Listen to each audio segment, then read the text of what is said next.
Hello students, आज हम लोग इंटीग्रल कैलकुलस के अंतर्गत रिडक्शन फार्मूला से गामा फंक्शन का इवैल्यूएशन करने जा रहे हैं।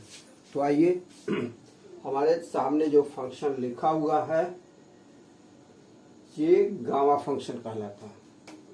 हालांकि बुक में इस जगह पर गामा का इस्तेमाल नहीं किया गया है। तो आइए सॉल्यूशन देखिए। तो फर्स्ट ऑफ ऑल हम लोग इसको आई एन से डिनोट कर रहे हैं। तो I n equals to integral of e to the power minus x into x to the power n d x from zero to infinity. अब इसको हम लोग आइलेट के अकॉर्डिंग अरेंज कर लेंगे। तो आइलेट के according algebraic function x to the power n जो होगा वह फर्स्ट फंक्शन होगा और एक्सपोनेंशियल फंक्शन जो होगा वह सेकेंड फंक्शन होगा। This implies I n equals to integral of x to the power n into e to the power minus x d x from zero to infinity. ये हो गया। अब फर्स्ट फंक्शन आपका कौन सा हुआ? X to the power n. Second function कौन सा हुआ? E to the power minus x. तो अब क्या करेंगे? इंटीग्रेशन बाय पार्ट्स लगाएंगे। तो लिखते हैं हम लोग using integration by parts we have integration by parts we have. तो चलिए इंटीग्रेशन बाय पार्ट्स लगाइए। तो इंटीग्रेशन बाय पार्ट्स ये आप जानते हैं कि फर्स्ट फंक्शन जो होता है वह पीछे लिखा जाएगा into integral of second function, bracket square bracket लगाएंगे और limit of integration zero to infinity लिखेंगे। फिर minus integral of first derivative of first function into integral of second function, bracket close, again dx। Limit of integration zero to infinity होगा। अब देखिए I N का value क्या होगा? तो देखिए e to the power minus x का integral क्या होगा? तो e to the power minus x का इंटीग्रल हो जाएगा, e to the power minus x का इंटीग्रल हो जाएगा e to the power minus x divided by minus one. Limit of integration zero to infinity ही रहेगा। माइनस यहाँ पर देखेंगे x to the power n का फर्स्ट डेरिवेटिव क्या होगा? तो n into x to the power n minus one. और फिर e to the power minus x का इंटीग्रल क्या होगा? तो e to the power minus x divided by minus one d x. आइए इसको अरेंज कर ले। This implies I n equals to, minus को बाहर कर देते हैं, x to the power n divided by e to the power x, lower limit zero, upper limit infinity, minus n बाहर आ जाएगा और माइनस वन भी आ जाएगा। तो माइनस माइनस प्लस हो जाएगा, एन भी बाहर आएगा। तो plus n into integral of x to the power n minus one e to the power minus x d x from zero to infinity. अब देखिए आई एन इक्वल्स टू, अब देखिए अपर लिमिट निकालने के लिए हम लोग लिमिट का सहारा लेंगे। यहाँ पर लिमिट के हेल्प से अपर लिमिट इंफिनिटी पर इसका वैल्यू निकालेंगे, लेकिन लोअर लिमिट पर इसका value x to the power x का वैल्यू जीरो है तो जीरो हो जाएगा numerator, denominator e to the power zero one होता है। तो zero by one equals to zero.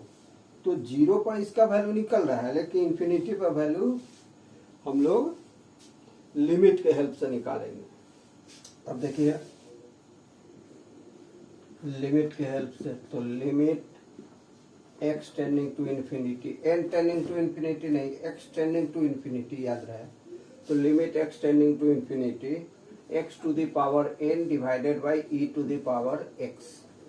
अब यहाँ पर देखिए कि जब आप x का वैल्यू इंफिनिटी रखते हैं न्यूमरेटर में तो इंफिनिटी आता है, डिनोमिनेटर में e to the power infinity तो इंफिनिटी आता है। तो ये हो गया इंफिनिटी बाई इंफिनिटी फॉर्म। तो आप जानते होंगे लिमिट के हेल्प से कि इन्फिनिटी बाई इन्फिनिटी और 0/0 फॉर्म हो तो आप लैपिटल रूल लगाते हैं। कौन सा रूल लगाते हैं? लैपिटल रूल, जिसको इस तरह से लिखा जाता है। देखने में लगता है एल हॉस्पिटल्स रूल, लेकिन इसको पढ़ा जाता है लैपिटल रूल। तो लैपिटल रूल में क्या होता है कि लैपिटल रूल में जब तक कि इन्फिनिटी बाई इन्फिनिटी या 0/0 के से अदर कोई वैल्यू जब तक नहीं आए तब तक हम न्यूमरेटर डिनोमिनेटर दोनों को डिफरेंशिएट करते चलेंगे। तो आइए यहाँ देखिए लैपिटल रूल का यूज करेंगे। तो यूजिंग लैपिटल रूल,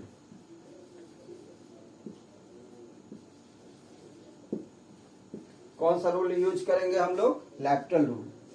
तो we shall have limit x tending to infinity x to the power n by e to the power x। तो क्या हो जाएगा? Limit x tending to infinity, और यहाँ बतला ही दिया गया है कि इस लैपिटल रूल में क्या होता है कि न्यूमरेटर डिनोमिनेटर दोनों को डिफरेंशिएट किया जाता है। तो न्यूमरेटर को डिफरेंशिएट करेंगे तो हमें मिलेगा n into x to the power n-1, और denominator e to the power x है, उसको डिफरेंशिएट करेंगे तो हमें e to the power x ही मिलेगा। और फिर से इसमें x का वैल्यू इन्फिनिटी रख कर देखिए क्या आता है। तो इन्फिनिटी बाई इन्फिनिटी, फिर से वही आ रहा है, इन्फिनिटी बाई इन्फिनिटी। तो फिर से हम लोग लैपिटल रूल का यूज करेंगे। तो अगेन यूजिंग लैपिटल रूल,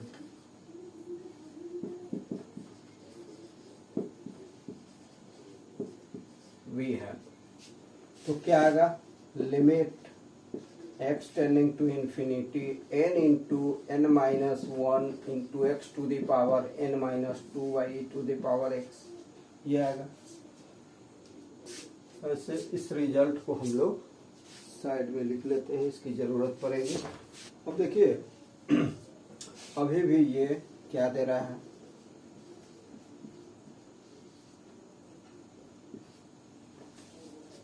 फिर से इसको लैपिटल रूल लगाएंगे क्योंकि इन्फिनिटी बाई इन्फिनिटी फॉर्म ही आ रहा है। तो n into n-1 into n-2 into x to the power n-3 divided by to the power x। फिर से ये इन्फिनिटी बाई इन्फिनिटी दे रहा है, तो लैपिटल रूल हम लगाते जाएंगे। तो हमें n टाइम्स तक, जब तक कि कोई वेरिएबल न्यूमरेटर में रहेगा, न्यूमरेटर में कोई वेरिएबल रहेगा, तब तक हमें लैपिटल रूल लगाना होगा, क्योंकि तब तक इन्फिनिटी बाई इन्फिनिटी देगा। अब x to the power n-3 तक पहुंचे हुए हैं, x to the power 0 constant होगा। हमें क्या चाहिए? x नहीं रहना चाहिए, मतलब x का पावर 0 हो जाना चाहिए। जब क्योंकि x अगर रहेगा तो इन्फिनिटी रखा जाएगा। नीचे तो e to the power x है, कितना बार भी इसको डिफरेंशिएट करें फिर भी e to the power x ही रहेगा, और इन्फिनिटी रखने पर e to the power infinity equal to infinity देगा। e to the power infinity equal to हमेशा इन्फिनिटी ही मिलेगा हमें। तो न्यूमरेटर को क्या होना है? न्यूमरेटर शुड बी कांस्टेंट, और x to the power 0 constant, यानी x टू द पावर 0 आ जाएगा तब भी काम चलेगा। तो इसके लिए आपको n टाइम्स इसको लैपिटल रूल यूज करना है, n टाइम्स। तो यूजिंग लैपिटल रूल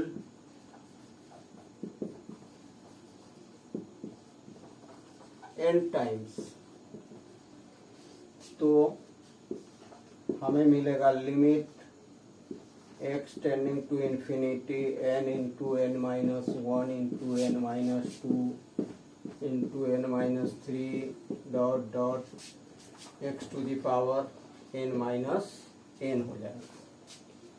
तो उससे पहले वाला आपको याद होगा n into x to the power n minus one, ऐसा है। तो ये अगर n माइनस वन है तो ये n है, इससे वन ज्यादा है।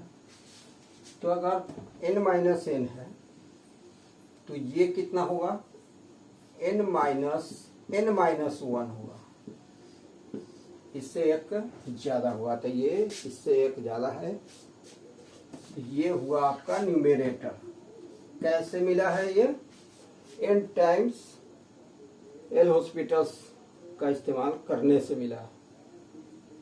अब देखिए कि आपका जो न्यूमेरेटर है वह इस फॉर्म का है, n into n minus one n minus two dot dot two one x to the power zero, x to the power zero तो वन हो जाएगा, divided by to the power x equals to limit x tending to infinity, और इसका value हो जाएगा factorial n। देखिए x to the power zero one होता है, कांस्टेंट आ गया है। अब x का वैल्यू इन्फिनिटी, न्यूमरेटर में रखने की कोई गुंजाइश नहीं है। फैक्टोरियल n आप जानते हैं, n into n minus one into n minus two up to two into one क्या होता है, फैक्टोरियल n होता है। फैक्टोरियल n के बाद है x to the power zero मतलब वन, तो x इसमें नहीं है कहीं भी, तो x रखने की गुंजाइश भी नहीं है। तो x रखने की गुंजाइश कहाँ पर, इसका वैल्यू हो जाएगा फैक्टोरियल n, तो वही रहेगा by e to the power infinity बराबर जीरो हो जाएगा। चलिए इसका वैल्यू जीरो आ गया। फैक्टोरियल n का तो वैल्यू कुछ ना कुछ होगा। सपोज कीजिए n का वैल्यू 5 है तो 5 4 3 2 1 कोई ना कोई कांस्टेंट आएगा, फाइनाइट वैल्यू आएगा। लेकिन डिनोमिनेटर क्या आएगा, infinity to the power infinity, infinity होता है तो इन्फिनिटी से डिवाइड करेंगे तो जीरो आएगा। तो इस तरह से यहाँ लिखा हुआ है अभी कि in इक्वल्स टू क्या हो जाएगा, जीरो। in का वैल्यू जीरो, आप प्लस n, इसको अरेंज कर देंगे जैसे हमने पहले लिखा था, e to the power minus x into x to the power n minus one d x from zero to infinity. अब देखिए जब x to the power n को हमने in से डिनोट किया, जब e to the power minus x into x to the power n का integral zero to infinity को in से डिनोट किया, तो इसको हम लोग in माइनस वन से डिनोट करेंगे इसको, क्योंकि n की जगह पर n माइनस वन। तो इस तरह से in equals to n into I n minus one मिल रहा है, ये मिल रहा है। तो ये हुआ आपका reduction formula for the given function which is also called gamma function. तो ये रिडक्शन फार्मूला हुआ। अब हम लोग रिडक्शन फार्मूला के हेल्प से इसका वैल्यू निकालेंगे। तो चलिए रिडक्शन फार्मूला के हेल्प से इसका वैल्यू कैसे निकलेगा।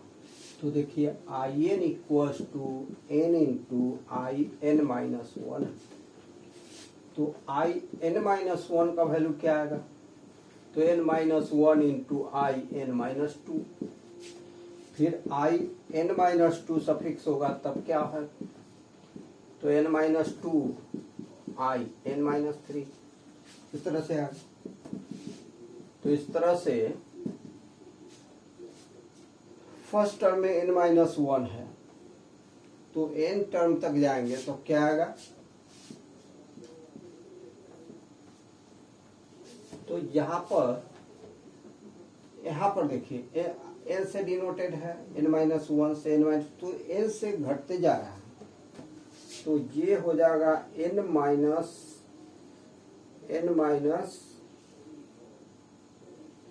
एक चीज, ये in दिख रहा है तो ये in माइनस वन दिख रहा है।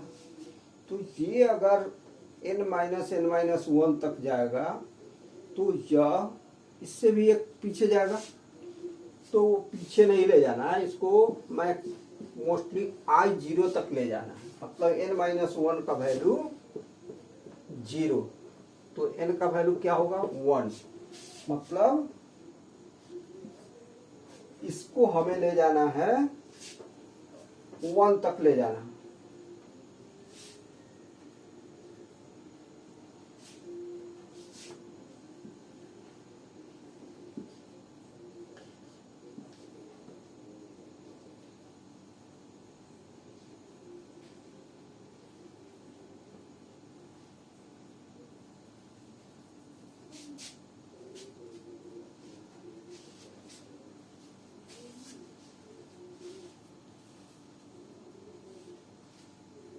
तो देखिए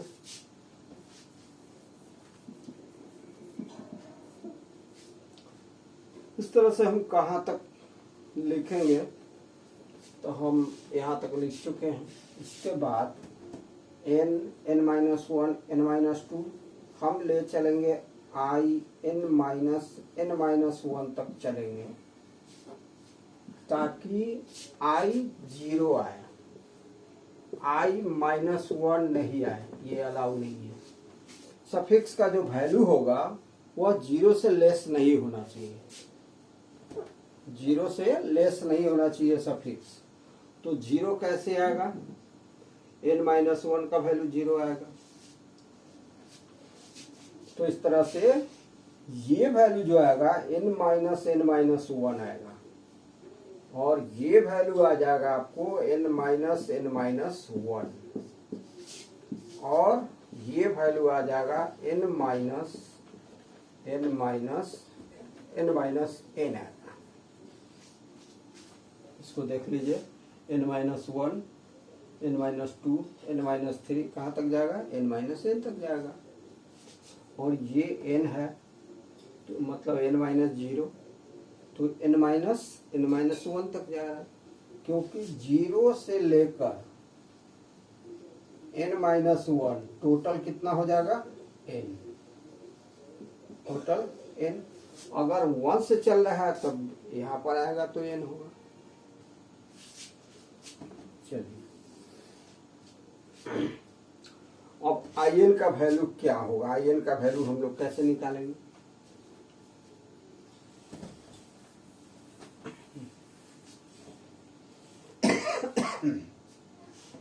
इसको हम लोग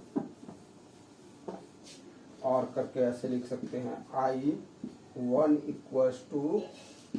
× i0, यहाँ तक ऐसे करके लिख सकते हैं। इसी का ये सिंप्लीफिकेशन है।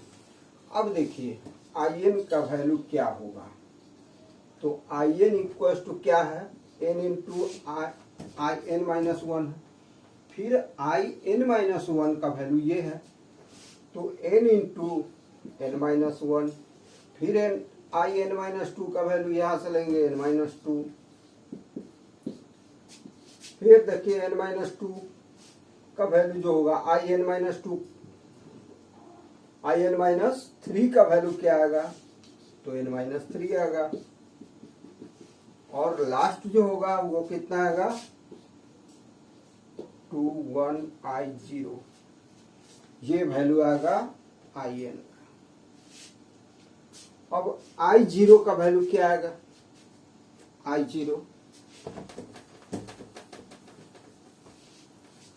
i0 का वैल्यू क्या होगा, तो देख लीजिए, in = integral of e⁻x into x⁻n dx from 0 to infinity, ये है in।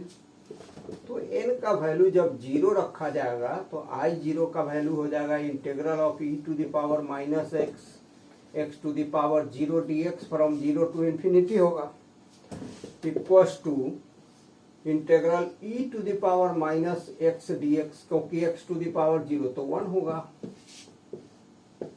तो देखिए क्या आएगा, e⁻x/-1 आएगा इंटीग्रल, वो हम लोग अपर लिमिट और लोअर लिमिट रखेंगे तो देखते हैं क्या आता है। तो -1/e⁻x हो जाएगा, e⁻x है तो नीचे आएगा, e⁻+x हो जाएगा। अब अपर लिमिट रखिए, अपर लिमिट रखिएगा तो 1/e⁻∞ -1/e⁻0 इक्वल्स टू क्या आएगा इसका वैल्यू, तो -1/इंफिनिटी, तो 0 हो जाएगा, और माइनस e⁻0 1 होता है, तो 1/1। इस तरह से 1/इंफिनिटी 0 होता है, माइनस माइनस प्लस 1 हो जाएगा। तो इस तरह से I0 का वैल्यू आया 1। तो IN का वैल्यू होगा n into n minus 1 into n minus 2 into dot dot 2 into 1। यहाँ तक पहुंचेंगे। और ये क्या है, यह है फैक्टोरियल n। यह क्या है, फैक्टोरियल n के बराबर होता है। तो इस तरह से देखा आपने कि IN बराबर फैक्टोरियल n। IN क्या था, तो आपका जो गिवन क्वेश्चन था जिसको इवेल्युएट करना था उसको हमने IN से डिनोट किया। तो इस तरह से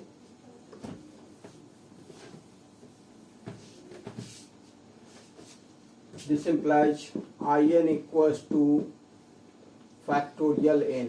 This implies integral e to the power minus x, integral of e to the power minus x into x to the power n dx from 0 to infinity क्या आया, फैक्टोरियल n।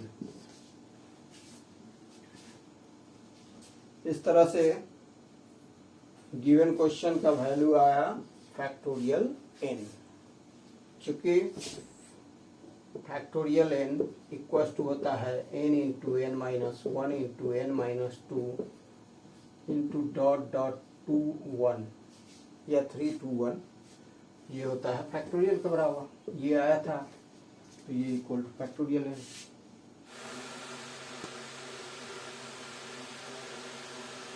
तो इसको गामा फंक्शन करते हैं, इसको gamma function कहा जाता है। तो गामा फंक्शन का वैल्यू आया फैक्टोरियल n। यहाँ अगर n हो तो गामा n प्लस 1 से इसको डिनोट किया जाता है।